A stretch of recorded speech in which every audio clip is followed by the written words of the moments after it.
Shalom teman-teman, kembali di channel ini. Dalam video sebelumnya saya membagikan tentang semua manusia sudah berdosa. Nah, kali ini saya akan membagikan kenapa di dalam kekristenan ada konsep penebusan. Karena semua manusia berdosa tidak bisa menebus dosanya sendiri. Nah, makanya dibutuhkan juru selamat, seorang pribadi sebagai juru selamat. Nah, firman Tuhan bilang bahwa pribadi Allah itu Allah yang adil. Dia pasti akan menghukum manusia yang berdosa.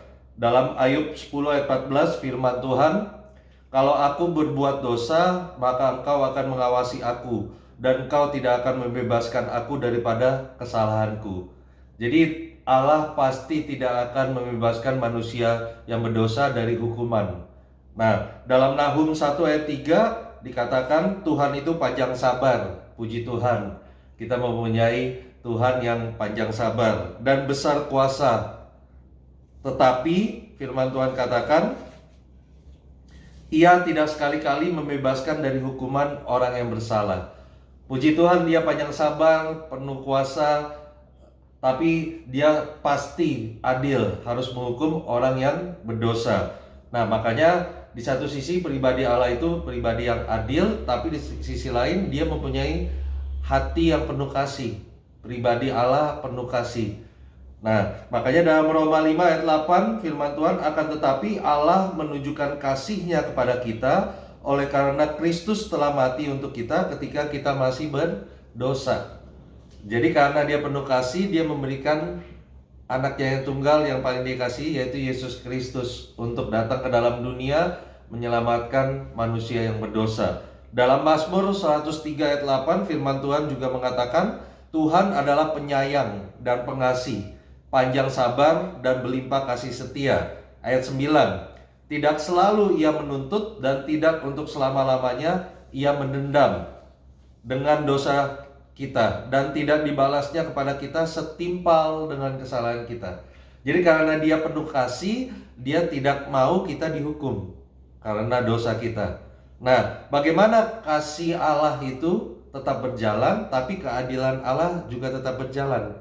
Makanya dalam kekristenan ada juga konsep penggantian. Nah, jadi manusia yang berdosa tidak bisa ditebus dengan manusia yang berdosa juga. Jadi dibutuhkan seorang pribadi, seorang manusia yang tidak berdosa. Syaratnya yang pertama harus manusia, karena yang ditebus adalah manusia, yang berbuat dosa adalah manusia, yang harus mengalami maut karena dosa adalah manusia. Itu syarat yang pertama, adalah harus seorang manusia. Yang kedua, syaratnya harus tidak berdosa.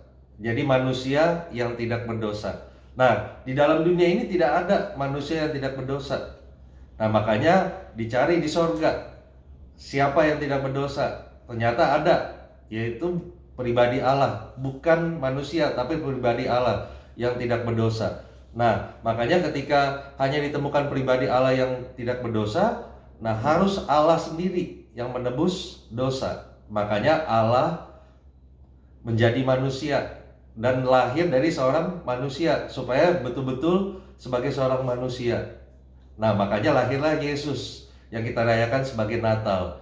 Nah, di sini ketika Dia datang ke dalam dunia, nah Dia 100% Allah, 100% manusia.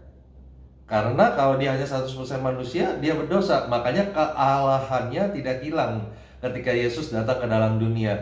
Makanya Dia menjadi 100% Allah, 100% manusia. Makanya itu yang kita rayakan dalam Natal. Natal itu adalah solusi Allah untuk menyelamatkan manusia yang berdosa. Makanya ada nubuatan dalam perjanjian lama, Yesaya 9 ayat 5. Sebab seorang anak telah lahir untuk kita, seorang putra telah diberikan untuk kita. Lambang pemerintahan ada di atas bahunya, dan namanya disebutkan orang penasehat ajaib, Allah yang perkasa, Bapa yang kekal, Raja damai. Jadi sudah dinubuatkan bahwa akan ada yang lahir, seorang manusia yang disebut Allah yang perkasa. Jadi Yesus itu 100% Allah. Nah, makanya Dia datang ke dalam dunia untuk menebus manusia yang berdosa. Dari apa? Upah dosa adalah maut. Nah, makanya manusia yang berdosa yang seharusnya mengalami maut, digantikan oleh pribadi Yesus. Makanya Yesus harus mati, disiksa mati di atas kayu salib.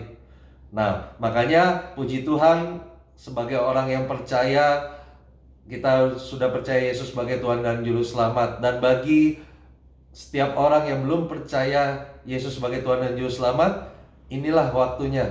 Ketika kita mendengar kebenaran firman Tuhan ini, kita terima Yesus sebagai Tuhan dan Juru Selamat, karena semua manusia tidak bisa menebus dosanya dengan kehidupannya, perbuatan baiknya, amal ibadahnya. Harus menerima dulu Yesus sebagai Tuhan dan Juru Selamat, diselamatkan, baru kita bisa hidup dalam kebenaran. Tuhan Yesus memberkati kita semua.